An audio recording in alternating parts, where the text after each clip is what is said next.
Okay, what up, friendos? Welcome back. Long time no see, and here we are just with a quick update on Dark and Darker, Nexon versus Iron Mace.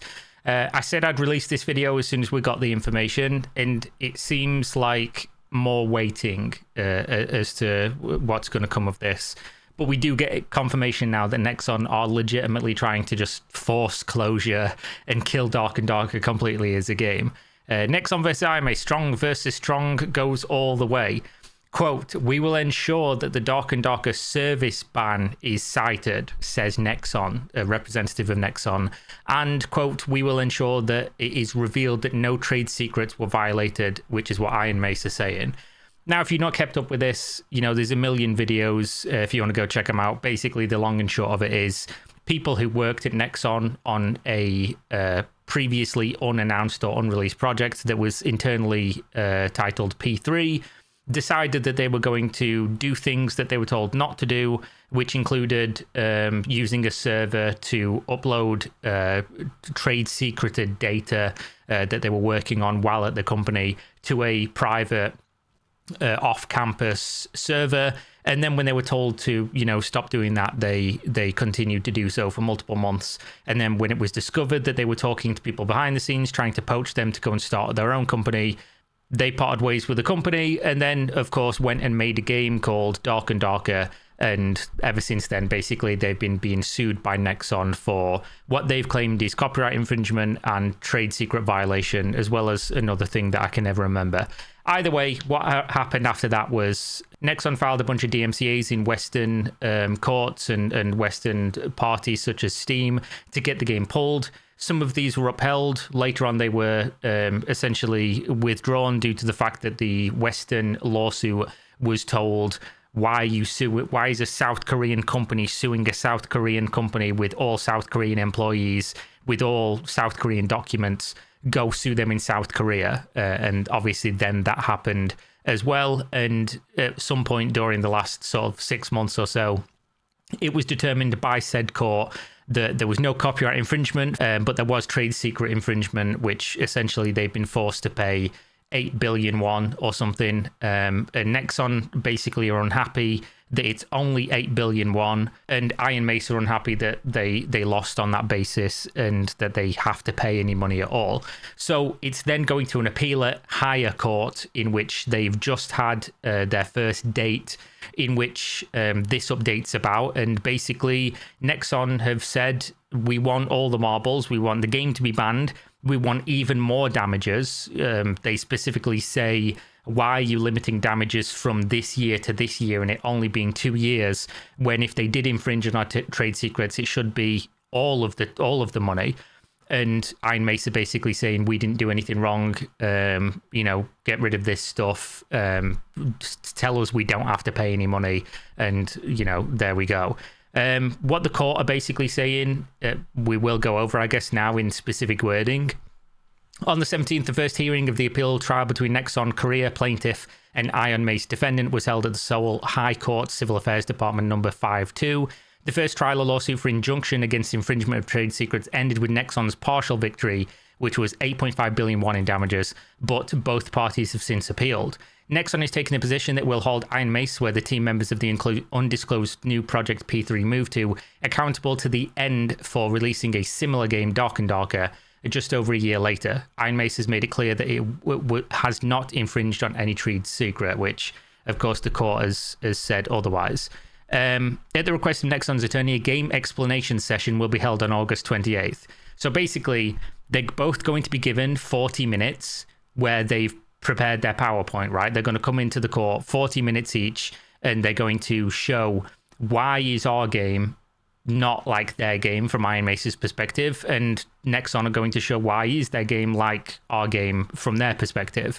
And then the court is going to judge based on that 40-minute demonstration from each, whether or not they're going to uphold, whether they're going to dismiss, whether they're going to give more to Nexon, whether they're going to take some of that money away from Nexon being owed. And that's basically where we're at with it. So the appeal court has requested Nexon to provide additional explanation on how the 8.5 billion won in damages from the first trial was determined, and will submit additional written documents. So what the court has basically said is, how have we come to this 8.5 billion won number? How was the court determined that 8.5 billion won is what is owed? It seems like based on this, if it even goes 50-50 on this, maybe the money that's owed to Nexon comes down some, but it's entirely possible as well that it goes up. And obviously with Nexon's position being, we don't just want more money, we want the actual game to be force closed. Basically, we want the game to be taken down full stop. Who fucking knows where that's going to go? It just obviously depends on how that court sees it. If it's similar to how the other court saw it, I can't see much changing, but this is specifically what was said. Nexon's defense team believes that the first trial's admission of responsibility for trade secret infringement was justified. Of course they do. But that the trial failed to acknowledge copyright infringement and unauthorized use of the work. And the trial found it unfair to limit the protection period for trade secret infringement, which is the 2 years that I was talking about earlier. According to the manuscript, the first trial did not recognize any substantial similarity with Dark and Darker, judging that the genre of the P3 game was a battle royale game where players compete for survival rather than an extraction shooting game where players collect loot and escape in terms of copyright. The argument is that the first trial court gave too much meaning to the difference in genre and made a mistake in its judgment of substantial similarity. So Nexon aren't agreeing that the games aren't similar. Now, obviously, this is a point you could absolutely make, but it is important to remember that obviously when P3 was in development, it was earlier stages of development, which is kind of the problem, right? It's a bunch of game developers. If you ask any company making a game, you know, how long do you spend on R&D? How long do you spend researching, developing, coming up with ideas and prototyping before you come to the final product of a game? Like, you can't skip all of that prototyping and just have a game, right? Which is kind of telling that that's what actually happened with Dark and Darker and with the team that left from Nexon and working on P3.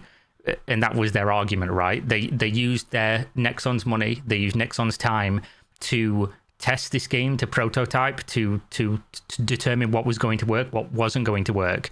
And then at the point where prototyping was moving into full production, they went away and just finished the game, you know, the end vision, which might not have been identical, but obviously they took with them the months and months and the hundreds of thousands of dollars, the millions of dollars potentially, depending on what was spent. Obviously, we don't know salaries and things, to finish a game that they otherwise couldn't have done without having worked there and worked through that process at Nexon, which is the problem, right? Because a lot of people don't care about this, and whether it's legally permissible or not, I don't know. I'm not a lawyer. Also, I'm not Korean. Also, I'm not a Korean lawyer.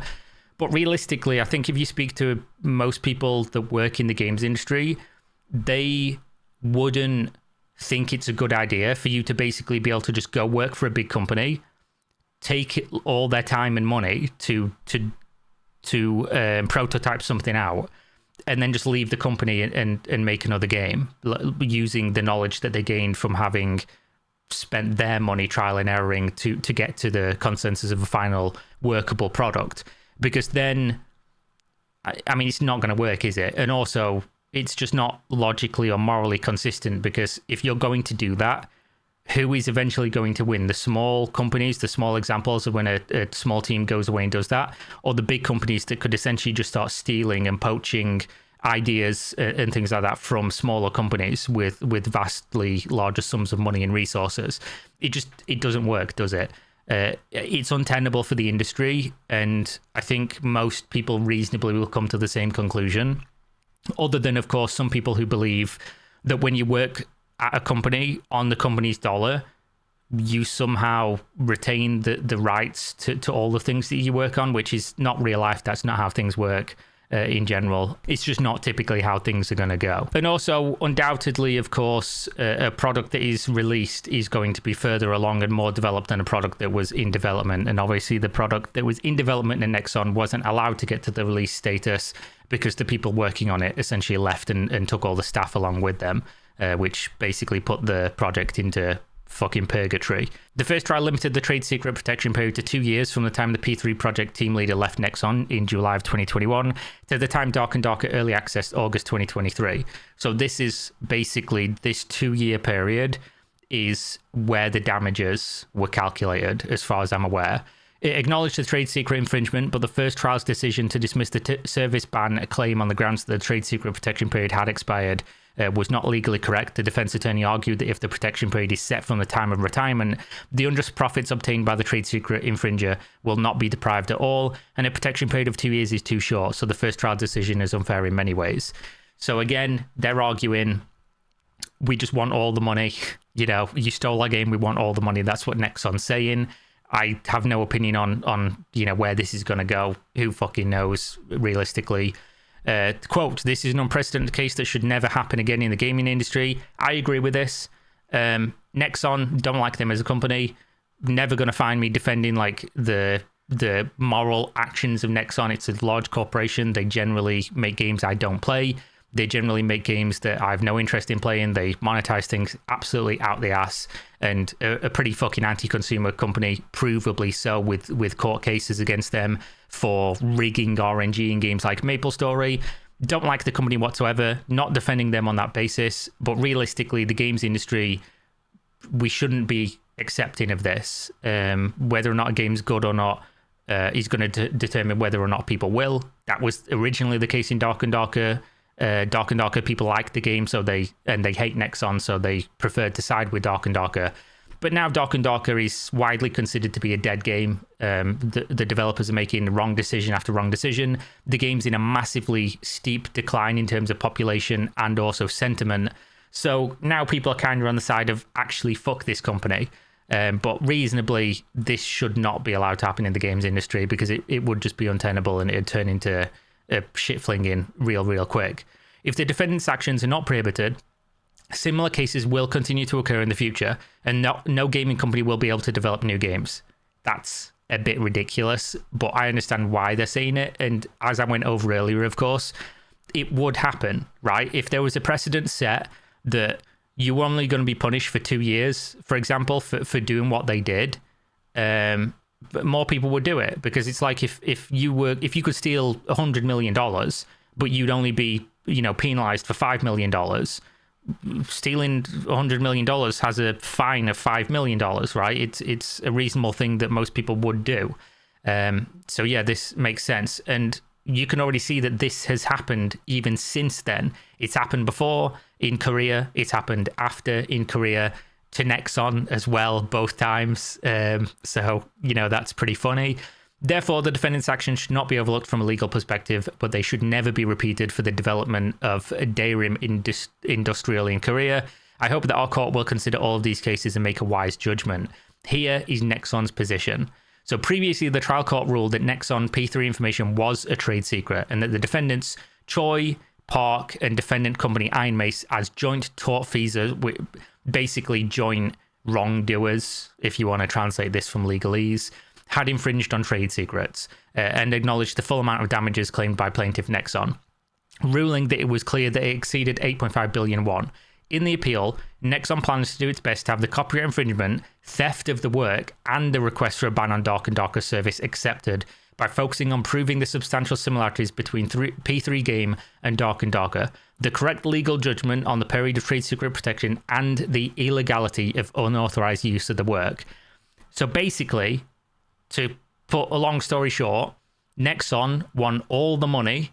They want severe penalties and punishment for the people involved, specifically the two named employees and Iron Mace as an entity, and they also want the game to be closed, which I think would be a shame, but at the same time, I can't blame them for wanting this. And if it happens, you know, I guess something that I've done that's rubbed people the wrong way in the Dark and Darker community, I guess, is sided with Nexon based on the evidence that I've seen, based on the understanding that I have.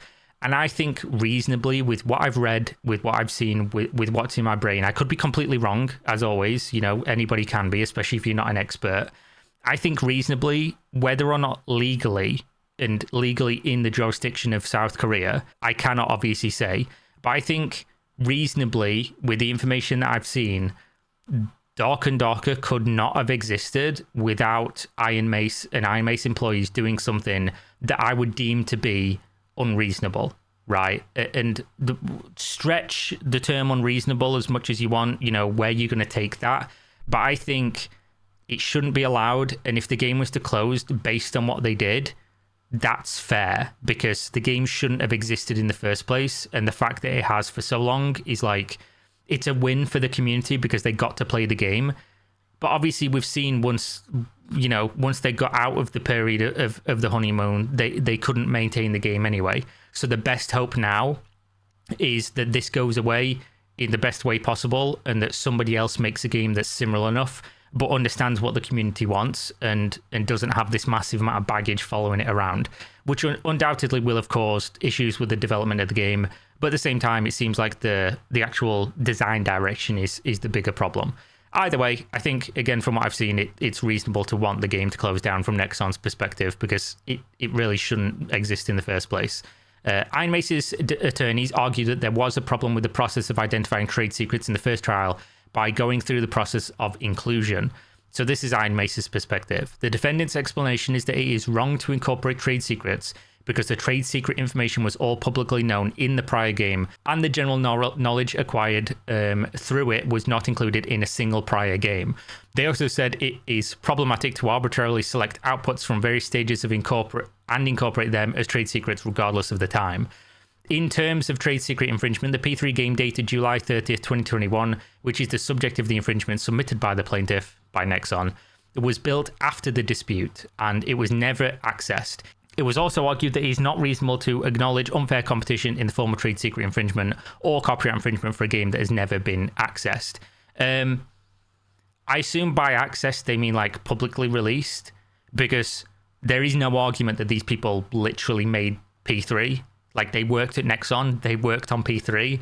So to say, oh, they never accessed the game, you made it. So I assume they mean publicly released, and that's just like a mistranslation, because obviously this is a Korean article translated into English by Google. If we followed the logic of original decision, then people who were working at a game company while developing games using prior games would have remembered all of them accurately when they left the company, and after leaving, they would have had to sort out which ones were scheduled to be released and do it in reverse. This is this is one of the dumbest things I've ever read. So this isn't engaging with the argument at all, as far as I'm aware. Like, again, maybe it's a mistranslation and it's making it sound sillier than it is. But this is not why they're being targeted in a lawsuit or why they lost the trade secret lawsuit in the first place. It's not that, oh, you worked on one game 10 years ago and you're now working on another game and it has similar elements. You literally worked on a game directly prior, was caught uploading files from said game to a private server, would not allow them to look at what was on the server after telling you to stop doing it repeatedly, then was allegedly caught poaching employees to go work on the same game, and then made a game in a record period of time with no R&D whatsoever, with no prototyping, just flopped out a fucking game in a miraculously short period of time that just so happened to be similar enough and using a similar enough composition of assets to the game you previously worked on. That's obvious. That it's beggars belief to try and spin this in any other way. In order for employees who left the company while they were still employed to deny liability for infringement of trade secrets, they would have had to remember them and then eliminate them one by one to use the ideas from prior games. Okay. Therefore, regardless of the specific validity, the original decision acknowledging the infringement is not valid. Maybe legally it isn't. Maybe because obviously the law, especially civil law, is, I mean, it's like fairy dust, isn't it? It's whispers in the wind, right? You could be completely right. You could even be legally completely right, morally right, ethically right. You could be everything correct. And there could just be like some small loophole that means that you just lose. Like, oh, you filed this one day after this date. Oh, you said this thing this one time and we're just going to use that. Like, that's just how things work. So maybe they're correct in this. Maybe, if you worked in the video games industry ever, you could just do whatever the fuck you want with your previous employees' stuff directly prior and making an almost identical game with no prototyping, while having provably misappropriated data that you were told not to. And you're totally in the right. Maybe that's legally sound. I don't know. I just know that from like a common sense perspective, which the law isn't common sense. To me, I don't agree with you. So that's the basis that I'm going on for being like, nah, fuck, this is like a really stupid thing to say. But they might be right. They're lawyers, you know. They've got to argue something, but maybe they're correct. It seems like the trade secret is not properly specified. I hope you can measure what the trade secret is and then make a cool-headed judgment on the extent to which the trade secret has been used.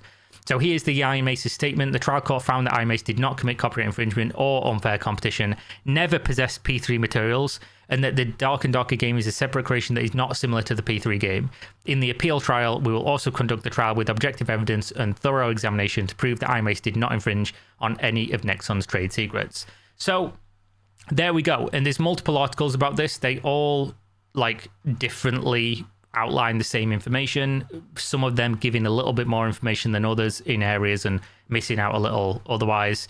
But just in general, this is what we're looking for. And the date for the trial, I believe, is August 8th or something. August 28th. I know I got the 8th from somewhere. So on August 28th, we'll, I guess, get some more of these articles and we'll be able to see what's going on. And yeah, I don't know. I don't know what's going to happen. I think if you look at the population statistics of Dark and Darker, you can see that realistically at this point, it really doesn't matter. It doesn't matter if Nexon absolutely fucking turbo stomps them into the ground. It doesn't matter if iMace has like a miraculous victory. This game would have to pull out some kind of like No Man's Sky level of complete 180. And it just doesn't seem likely because games that have been going on for this long as a live service, they either go from strength to strength or they just die out. Because when you're relying on like a competitive environment of like, you need fresh players in the game, you need a queue system that has short times between people getting into games, you need a mass of people, and you need that population to either remain concurrent, to remain consistent, or to go up. When you have a population that is in this much of a decline, you have to make concessions for that. And undoubtedly, the longer the death period lasts, the more people are going to quit because, you know, there are just longer queue times. There's less money being made, so there's less content going into a game that already was struggling for like content and updates and things like that, or at least updates going in the correct direction. So does it really matter? No. Am I going to still keep covering this situation? Yes, because I've been doing it for like 3 years now, so fuck it, why not? It's, you know, too many hundreds of hours of reading legal documents and speaking to people to just let it just vanish. But I do hope within the next 3, 4, 5 months, this saga is finished and it's just completely put to bed, because I'm just kind of done with it at this stage, as I'm sure many of you are. It would be like beating a dead horse if it wasn't for the fact that, you know, there are still updates coming out.